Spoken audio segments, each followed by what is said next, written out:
আসসালামু আলাইকুম প্রিয় শিক্ষার্থী বন্ধুরা, আশা করি তোমরা সবাই ভালো আছো। এসএসসি আইসিটির আজকের এই টিউটোরিয়ালে তোমাদেরকে স্বাগত জানাচ্ছি।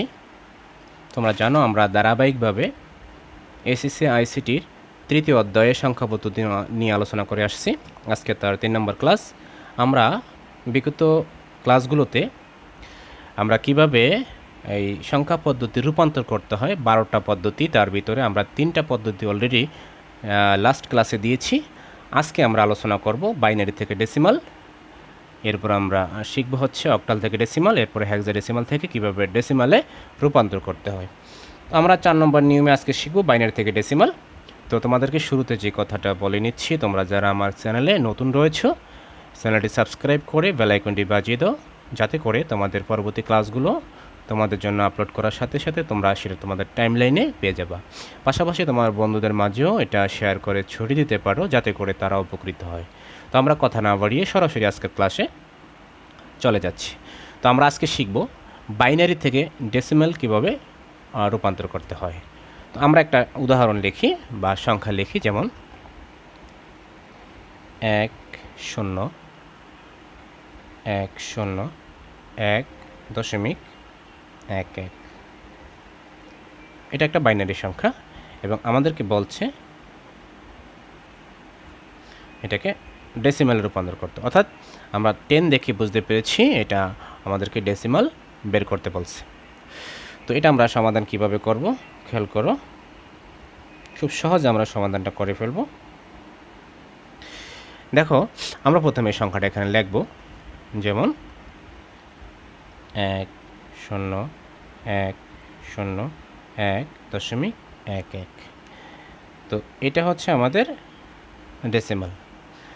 দেখো, আমরা যদি দশমিকের আগের সংখ্যাগুলোকে আমরা এভাবে লিখি, এটার মান যদি আমরা ধরি 0, এটার মান ধরি 1, এটার মান ধরি আমরা 2, এটার মান ধরি আমরা 3, এটার মান ধরি আমরা 4, আর দশমিকের পরের এগুলোকে আমরা -1 ধরে করব। এটার মান ধরলাম -1, এটার মান ধরলাম -2। আমরা কিন্তু পরীক্ষার কোশ্চেনে পূর্ণ সংখ্যা থাকতে পারে, আবার পাশাপাশি দশমিক থাকতে পারে। আমরা যাতে করে তোমরা দুইটা একই সাথে শিখতে পারো, পূর্ণ সংখ্যা এবং দশমিক, আমরা সেভাবে দেখিয়ে দিচ্ছি। তো আমরা এই মানগুলো একটু ধরে নিলাম। দশমিকের এই পাশে অর্থাৎ পূর্ণ সংখ্যাগুলোকে প্রথমে এটার মান 0, এটার মান 1, এটার মান 2, এটার মান 3, এটার মান 4, আর দশমিকের পরের যে সংখ্যা -1, -2 এরকম করে আমরা ধরে নেব। তো এবার আমরা অঙ্কটা শুরু করি। খেয়াল করো, আমাদের এখানে প্রথমে রয়েছে 1। দেখো 1, এটাকে আমরা গুণ দিব হলো 2 দ্বারা। কেন 2 দ্বারা করব? কারণ হচ্ছে বাইনারি সংখ্যা, 2 দ্বারা গুণ দিব। 2 দ্বারা গুণ দেওয়ার পরে এই যে 1, এটার পাওয়ার কত? 4। আমরা এখানে 4টা লিখে রাখলাম। এরপরে আমরা প্লাস দেব। প্লাস দেওয়ার পরে পরের সংখ্যা হচ্ছে 0। আমরা এখানে লিখব 0 গুণন 2। 2 কেন লিখলাম? 2 হচ্ছে বাইনারির বেস। এই 0-এর মান আমরা ধরছি কত? 3। এটা পাওয়ার অবস্থায় চলে যাবে। আচ্ছা, এরপরে আমাদের সংখ্যা হচ্ছে 1। 1-এর সাথে গুণ হবে 2। দেখো, 2-এর এই 1-এর মান আমরা ধরছি 2, অর্থাৎ এটা পাওয়ার অবস্থায় চলে আসবে। এটা পাওয়ার অবস্থায় চলে আসবে। প্লাস এরপরে হচ্ছে আমরা 1, 2, 3 মানে 1, 2, এরপরে রয়েছে 0। 0-এর সাথে গুণ হবে 2। এই 0-এর মান ধরছি আমরা 1, এটা পাওয়ারে চলে যাবে। এরপরে প্লাস এই হচ্ছে 1। আচ্ছা, 1 এটার সাথে গুণ হবে 2, এটার পাওয়ার হচ্ছে এই মানটাকে পাওয়ার অবস্থায় চলে যাবে। তোমরা এখান দিয়ে এটা করবা, আমি একটু নিচে করি। এরপরে যেমন আমাদের রয়েছে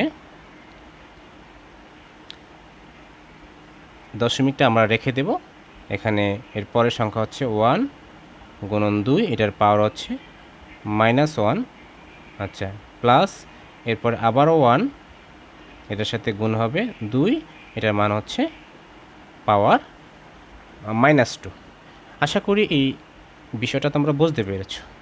তো আমরা এবার এটাকে ভাঙাই। 1 গুণন, দেখো 2-এর উপরে কত আছে? 4 আছে, অর্থাৎ 4টা 2। 2 দুগুণে 4, 4 দুগুণে 8, 8 দুগুণে 16। আচ্ছা, এরপরে দেখো প্লাস 0 গুণন 2-এর উপরে আছে 3 পাওয়ার, তার মানে এটার মান হচ্ছে 8 প্লাস 1 গুণন 2 এর উপরে 2 অর্থাৎ 2 দুগুণে 4 প্লাস 0 2 এর উপরে 1 মানে 2 একে 2 প্লাস 1 গুণন 2 এর উপরে যখন 0 থাকে এটার মান হয়ে যায় 1, অর্থাৎ যে কোনো সংখ্যার উপরে 0 থাকে এটার মান হয়ে যাবে 1। আচ্ছা, এরপরে আমরা প্লাস 1 গুণন 2 এর উপরে আছে কত, 2 এর উপরে আছে -1, এটার মান হয়ে যাবে হাফ প্লাস 1 গুণন 2 এর উপরে আছে -2, অর্থাৎ এটার উপরে 2 দুগুণে 4, 2 দুগুণে 4 হয়ে যায়। তোমরা এটা ক্যালকুলেশন করলে দেখবা 2 এর উপরে পাওয়ার -2 দিলে চলে আসবে 1/4। এই পর্যন্ত আশা করি ক্যালকুলেশনটা বুঝতে পেরেছো।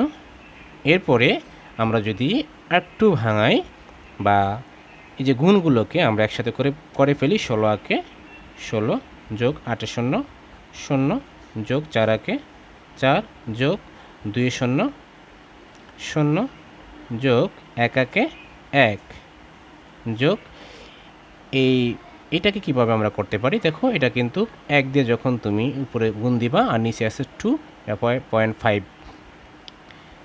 প্লাস এটাকে যখন তুমি ক্যালকুলেশন করবা মানে 1টা উপরে চলে যাবে, নিচে হচ্ছে কত 4, তার মানে 0.25। এই সবগুলো যখন যোগ করবা 16 4 0 1 0.5 0.25, এটা মান হবে 21.7।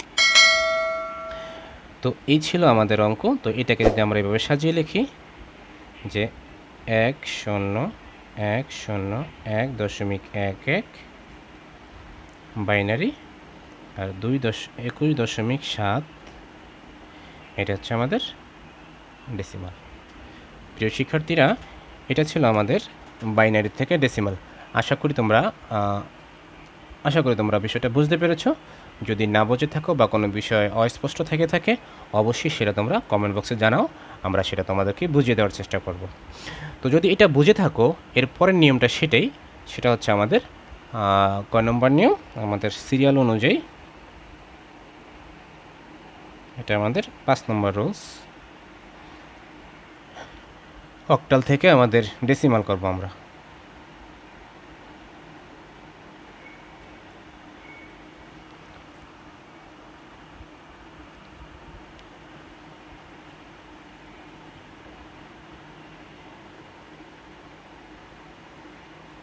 আচ্ছা, তো অক্টাল থেকে ডেসিমাল করলে আমরা আগের উদাহরণটা নিতে পারি বা নতুন একটা উদাহরণ আমরা ছেড়ে নিতে পারি। আমরা যেমন লিখলাম 150.64, যেহেতু অক্টাল থেকে আমাদের করতে হবে ডেসিমাল, মানে বেজ দ্বারা আমরা বুঝে ফেললাম, অক্টাল থেকে আমাদেরকে ডেসিমাল করতে হবে। তো আমরা এটার সমাধানটা করি। ঠান্ডা মাথায় বোঝো, আগেরটা যদি বুঝে থাকো এটাও বুঝতে পারবা, আর আগেরটা যারা বুঝতে তোমরা যাদের সমস্যা হয়েছে এটা যদি তোমরা ঠান্ডা মাথায় বুঝো আগেরটাও ঠিক হয়ে যাবে। তো আমরা এই সংখ্যাটা এখানে লিখলাম 150.64। তো আমরা এটা একটা মান ধরে নিই, যেমন এখান থেকে দশমিকের এই পাশে পূর্ণ সংখ্যার এখান থেকে এটার মান আমরা ধরবো 0, এটার মান ধরবো আমরা 1, এটার মান ধরবো আমরা 2, আর এটার মান ধরবো আমরা -1, এটার মান ধরবো আমরা -2। এই মানগুলো তোমরা ধরে নেবা। তো এবার আমরা কি করব খেয়াল করো, আমাদের প্রথমে রয়েছে কত 1। আচ্ছা 1, এটার সাথে গুণ দেব আমরা 8। দেখো আগে আমরা এটার সাথে গুণ দিছি 2 গুণ দেওয়ার কারণ হচ্ছে 2টা হচ্ছে বাইনারি বেস, আর যেহেতু এটা অক্টাল এই জন্য গুণ দিতে হবে 8। আচ্ছা, এটার আমরা 1-এর মান আমরা ধরছি কত 2, তো এটা পাওয়ার অবস্থায় চলে যাবে 2টা। এরপরে একটা প্লাস দিবা। আচ্ছা, প্লাস দেওয়ার পরে এরপরে রয়েছে আমাদের 5-এর সাথে তোমরা 8 গুণ করবা, এবং দেখো এখানে আমাদের মান ধরছি 1, এটা পাওয়ার অবস্থায় চলে যাবে। আচ্ছা, এরপরে একটা প্লাস দিবা, এরপরে বসাবা 0, এটার সাথে গুণ হবে 8, আর যেহেতু 0-এর মান আমরা ধরছি 0, এটা পাওয়ার অবস্থায় চলে যাবে। আচ্ছা, এরপরে প্লাস দিবা, এর পরের সংখ্যাটা হচ্ছে 6, এটার সাথে গুণ দেবা কত 8, আমরা 8-এর মান ধরছি -1, এখানে -1 চলে আসবে, এরপরে প্লাস, এরপরে হচ্ছে 4, এটার সাথে গুণ দিবা 8, পাওয়ার হবে -2। আশা করি এটা বুঝতে পেরেছো। আচ্ছা, এরপরে আমরা এগুলোর আমরা গুণটা করে দিই। 1 গুণন এখানে 2টা 8, অর্থাৎ 8 64, প্লাস 5 গুণন 8কে 8। আচ্ছা, এরপরে যোগ 0, 8-এর উপর যে কোনো সংখ্যার উপর যখন 0 আসে এটার মান হয়ে যায় 1, যে কোনো সংখ্যার উপরে 0 পাওয়ার থাকলে মান হয়ে যায় 1, প্লাস 6 গুণন, আচ্ছা এই অঙ্কটাকে আমরা 8 - 1, এটা হবে এরকম 1/8, 1/8 প্লাস 4, এই অঙ্কটা হবে 1/8 দুগুণে 8-এর উপরে পাওয়ার 2 হয়, 8 64। এটা তোমরা চাইলে ক্যালকুলেশন করে নিতে পারো। আচ্ছা, এবার খেয়াল করো, 64-কে 64 মানে আবার গুণগুলো গুণ করে দাও, যোগ 5 40, যোগ 1 0 0, যোগ 6/8, যখন তোমরা ক্যালকুলেশন করবা এটা মান আসবে 0.75, যোগ এটাকে কাটাকাটি করলে এটার মান যা হবে, অথবা 64/4, তোমরা যদি চাইলে ক্যালকুলেশন করে নিতে পারো, 4/64, 0.0625, 0.625। এবার সবগুলো যখন যোগ বিয়োগ করবা, যেমন 64 যোগ 40 যোগ 0 আর দিলাম না, 0.75 যোগ 0.0625, 104.8125, 104.8125। আচ্ছা, এটা হচ্ছে আমাদের ডেসিমাল। আশা করি এটাও বুঝতে পেরেছো অক্টাল থেকে আমরা কিভাবে ডেসিমাল করব। যদি এটা বুঝে থাকো, এর পরের অঙ্কটা খুব সহজ হবে, সেটা হচ্ছে ডেসিমাল থেকে, হেক্সাডেসিমাল থেকে কিভাবে আমরা ডেসিমাল করব, আমরা সেটাও এখানে তোমাদেরকে দেখিয়ে দেব। দেখো,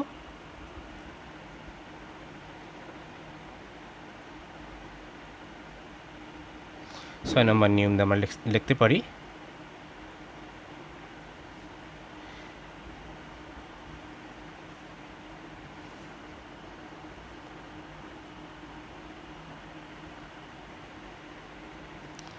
আমরা এবার শিখব হেক্সাডেসিমাল থেকে কিভাবে আমরা ডেসিমাল করব।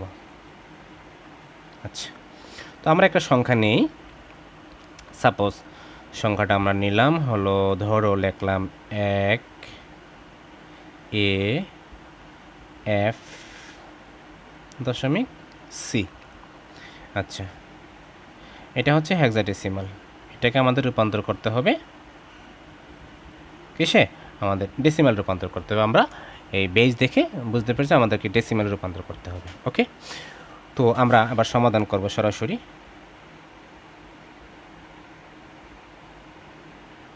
তো আমরা সংখ্যাটা এখানে সাজাই, 1 AF দশমিক C। ওকে, তো এটা বরাবরের ন্যায় আমরা একটা মান ধরলাম দশমিক এই পাশে, এখান থেকে এটার মান ধরলাম 0, এটার মান ধরলাম 1, এটার মান ধরলাম 2। আচ্ছা, আমরা যদি এটা করি, এটা হচ্ছে -1, এটা হচ্ছে -1। তো আমরা আবার কি করব, আবার গুণ করব, মানে অঙ্কটাকে গুণ করার জন্য সাজাবো। দেখো, আচ্ছা, তো আমরা প্রথমে লিখব 1 গুণন, যেহেতু এটা হেক্সাডেসিমাল এখানে 16 আসবে, এবং এটার আমরা মান নিয়েছি 2, এটা পাওয়ার অবস্থায় চলে যাবে 2। এরপরে প্লাস, এরপরে আছে এ। দেখো এর মান কি, এর মান হচ্ছে 10, কারণ আমরা জানি 0 1 2 3 4 5 6 7 8 9, এবং এর 0 0 1 2 3 4 5 6 7 8 9, এরপরে যেটা হচ্ছে আমাদের এ, এর মানটা হচ্ছে এ। এফ এর মানটা হচ্ছে 10, এর মানটা হচ্ছে কি 10। 0 থেকে 9, 0 থেকে 9, এরপরে হচ্ছে এ মানে 9 এর পরে হচ্ছে 10, তো তো আমরা এর মানটা আমরা লিখতে পারি 10, এর মানটা হচ্ছে 10, এ না লেখা আমরা 10 লিখব। এটার গুণ হবে 16 এবং এটার আমরা মান ধরছি 1, এটা পাওয়ার চলে আসবে 1। আচ্ছা, এরপরে আসে এফ। এফের মান কি দেখো, A B C D E F, এর মান যদি 10 হয়, 10, 11, 12, 13, 14, 15, 16, 15 পর্যন্ত, তাহলে এফের মান আসে আমাদের কত? এফের মান আসে আমাদের, এফের মান যেমন আমি 10 A B C D E F, তাহলে এর মান যদি 10 হয়, 10, 11, 12, 13, 14, 15, এফের মান হচ্ছে আমাদের, এফ না লেখে আমি 15 লিখব। আচ্ছা, 15 এবং গুণ হবে 16, আর যেহেতু এফের উপরে এফের মান আমরা ধরছি হলো 0, পাওয়ারটা হবে 0 প্লাস সি, তাহলে এ বি সি 10, 11, 12, তাহলে সি না লেখে আমরা লিখব 12 গুণন 16, এটার মান হচ্ছে -1, পাওয়ার -1। ওকে, তো এবার আমরা দেখি এ গুণন 16-র উপরে আছে স্কোয়ার, অর্থাৎ এখানে 16 দুগুণে 32 না, কিন্তু 16 তার স্কোয়ার, দেখো কত আসে 256। তো এখানে আমরা লিখব 256 যোগ 10 গুণন 16 একে 16 যোগ 15। এখানে আমি যেটা বলছিলাম সংখ্যার উপরে যে কোনো সংখ্যার উপরে 0 মান, এটার মান হচ্ছে 1, এটার মান কি 1 প্লাস 12 গুণন 1/16। দেখো তাহলে এখানে কত আসে, এখানে আসে হলো গিয়ে 256 কে 256 যোগ 10 গুণন 16 মানে 160 যোগ 15 কে 15, 12, 16, এটা যখন ভাগ অবস্থায় আছে, ভাগ করলে এটার মান হবে 0.075। আমি এটাকে এই পাশে নিয়ে আসি, হ্যাঁ, এটাকে আমরা এই পাশে নিয়ে আসি, খেয়াল রাখবা। তো এটার মান যখন এগুলো সব যোগ করে দেব, তখন মান আসে 431.75। এটা হচ্ছে আমাদের কি ডেসিমাল। তো সর্বশেষ এটা যদি আমরা একটু সাজিয়ে লিখি, 1AF.6 হেক্সাডেসিমাল, এটার মান হচ্ছে 431.75, হচ্ছে আমাদের ডেসিমাল। তো প্রিয় শিক্ষার্থীরা, এই ছিল আজকে আমাদের আলোচনা। আজকে আমরা শিখেছিলাম কিভাবে আমরা বাইনারি থেকে আমরা কিভাবে ডেসিমাল করব, আরও শিখেছি আমরা কিভাবে অক্টাল থেকে ডেসিমাল বের করব, এবং পাশাপাশি আমরা শিখেছি হেক্সাডেসিমাল থেকে কিভাবে ডেসিমাল। মূলত আজকে ক্লাসে আমরা 3টা রূপান্তর দেখিয়েছি, আমরা লাস্ট ক্লাসেও 3টা রূপান্তর দেখিয়েছি, 6টা রূপান্তর। এই রূপান্তরগুলো কিন্তু পরীক্ষায় তোমাদের বেশি আসে। আমরা নেক্সট ক্লাসে বাকি 6টা রূপান্তর দেখিয়ে দেওয়ার চেষ্টা করব ইনশাল্লাহ।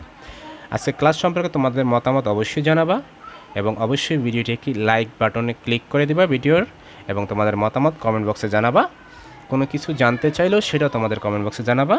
আশা করি ভিডিওটি তোমাদের ভালো লেগেছে, এবং আবারও বলি, তোমরা যারা আমার চ্যানেলে নতুন রয়েছো, চ্যানেলটি সাবস্ক্রাইব করে বেল আইকনটি বাজিয়ে দেবা, যাতে করে নতুন ক্লাসগুলো আপলোড করলে তোমরা সাথে সাথে পেয়ে যাও। তো প্রিয় শিক্ষার্থীরা, আজকে ক্লাসটা এখানেই শেষ করছি। সবাই ভালো থাকো। নেক্সট ক্লাসের আমন্ত্রণ জানিয়ে শেষ করছি।